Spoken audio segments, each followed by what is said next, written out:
Nesse vídeo nós iremos trazer para vocês quais são os riscos de se investir em Taesa, porque muita gente fala só coisas boas da Taesa, mas ela também tem seus riscos. Então vamos ao vídeo. Salve, salve, investidores! Como é que vocês estão? Sempre lembrando que eu deixo livros aqui na descrição caso você queira se aprofundar ainda mais. Lembrando que eu deixo agora a minutagem na descrição dos vídeos, e se você puder ser membro, apenas R$ 2,99 por mês, você vai receber semanalmente a minha carteira e o que estou fazendo. Olha, vocês sabem que o investimento em renda variável, especialmente em ações, envolve certos riscos. Riscos macroeconômicos, riscos de volatilidade, riscos internos relacionados à empresa, riscos regulatórios, riscos estatais, riscos ambientais, etc. E sobre a Taesa, muita gente tem suscitado vários riscos atualmente e eu quero elencar aqui para você os principais. E um risco que muita gente está se perguntando é se o avanço da competitividade no setor de transmissão irá prejudicar a Taesa. Olha, esse aqui de fato é um risco que existe. A gente pega hoje a Neo Energia está avançando com projetos de transmissão, a Copel, a Alupar, que é supostamente a nova Taesa. Só que tem um detalhe.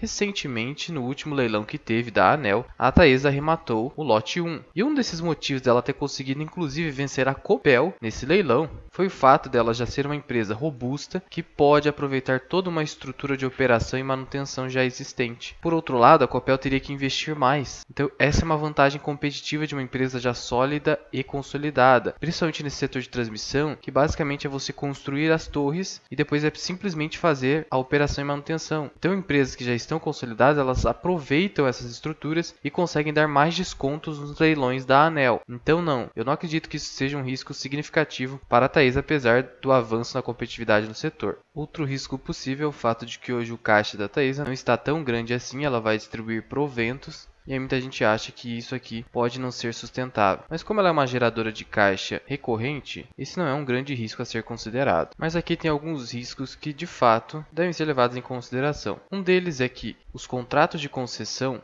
alguns deles, possuem disposições de redução da receita anual permitida, o que obviamente prejudica a companhia. Isso acontece nos contratos de concessão da chamada categoria 2, cuja RAP terá o seu valor reduzido em 50% a partir do 16º ano. Então, isso aqui é importante na hora de investir, saber que alguns contratos da Taesa podem sofrer redução de até metade do valor da RAP. Esse risco aqui é muito importante. A companhia, ela mesma reconhece isso, que possui um nível significativo de endividamento, e podem afetar inclusive a sua capacidade de honrar suas obrigações. A companhia possui obrigações decorrentes de empréstimos, financiamentos, debêntures, são várias debêntures, e aí o aumento na taxa de juros acarreta um aumento nessas despesas com encargos de dívida, que são juros, reduzindo então a liquidez da companhia e a sua capacidade de satisfação das obrigações. E hoje, de fato, o nível de endividamento da companhia já está um pouquinho elevado. Dívida líquida sobre EBITDA, 2 vezes, uma alavancagem financeira não é tão tranquila assim, a gente tem que ficar de olho. E ela mesma reconhece, por exemplo, que se considerar todas as empresas, inclusive as coligadas com a Taesa, esse nível de alavancagem fica muito superior. 4 vezes dívida líquida sobre EBITDA. Sem falar que a relação preço sobre valor patrimonial da companhia está em quase 2 vezes. Seu valor patrimonial das units é de R$20. Então aqui já há um risco de se investir em Taesa, porque o risco de se investir em ações advém de você comprar a ação acima do seu valor de patrimônio, porque o valor de patrimônio é justamente o valor intrínseco da companhia. E nesse caso a gente está pagando quase 2 vezes atualmente nas cotações atuais. Outro problema é que a totalidade desse patrimônio líquido, que hoje está em quase R$7 bilhões,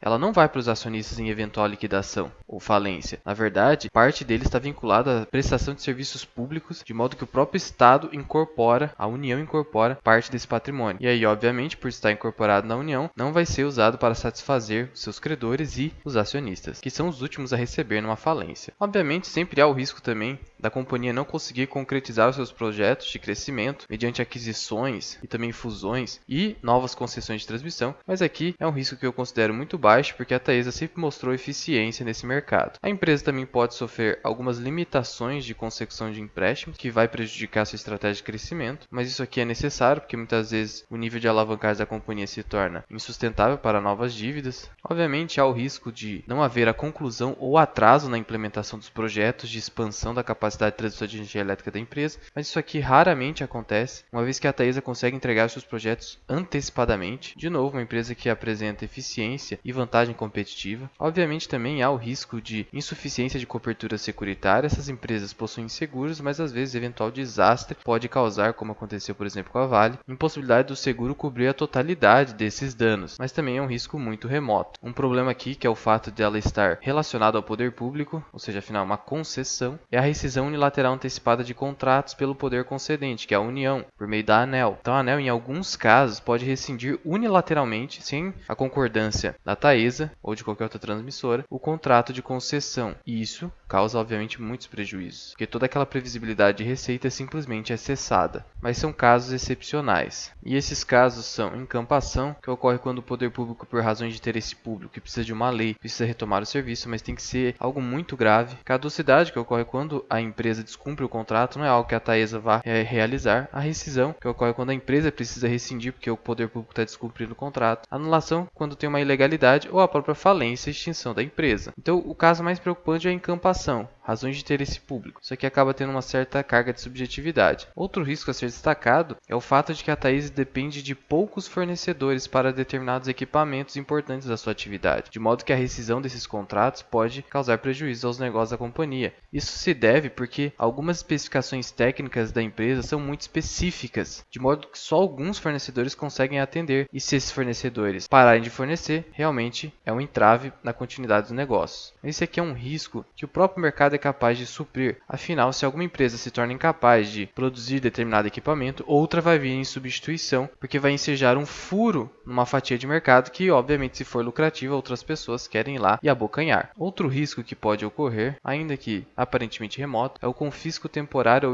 ou expropriação permanente dos ativos da Taesa pelo poder público, em casos excepcionais, de desastre, guerra, etc. Mas, tendo em vista que é o Estado, a gente nunca pode duvidar das atrocidades que ele pode cometer. Sem falar que o Brasil é um mercado que é extremamente regulador, a própria Taesa reconhece isso, e somado ao fato de que o controlador dela é a CEMIG, esse é um problema de Taesa hoje de estar muito vinculado ao poder público. Novamente aqui a gente volta na situação de que a ANEEL pode extinguir os contratos de concessão ou das controladas ou coligadas da Taesa, mediante um procedimento administrativo, invocando todas as situações previstas na legislação. O problema é que a maioria dos contratos são extintos entre particulares por vontade deles, só que nesse caso a vontade é unilateral porque o poder público tem as chamadas cláusulas exorbitantes, eles têm mais poder que o particular, infelizmente. No geral, são esses os riscos de Taesa. O risco principal, na minha opinião hoje, além do risco da regulação estatal, é a alavancagem financeira da companhia e o fato de que grande parte dos seus bens estão vinculados à prestação de serviços públicos. Por isso a necessidade de você também não comprar uma ação que é para aposentadoria a qualquer preço. Daí a importância também de diversificar para que você não precise ficar deixando caixa quando às vezes tem a oportunidade de investir em outra empresa tão valiosa quanto a Taesa. Atualmente continuo com as minhas 1.500 units, parei de comprar nessas cotações, mas acredito que a R$ 32 as units se tornam bem atrativas novamente. Não é recomendação, é só a minha opinião e do procedimento que eu estou adotando. Mas enfim, deixe a sua opinião aqui nos comentários. Você acha que a Taesa possui todos esses riscos aqui elencados nesse vídeo? Qual risco você acha que é o mais atual? Muito obrigado por ter ficado comigo até aqui. Eu sou o Luan, esse aqui é o canal Mirai Investing. Até o próximo vídeo. Fui!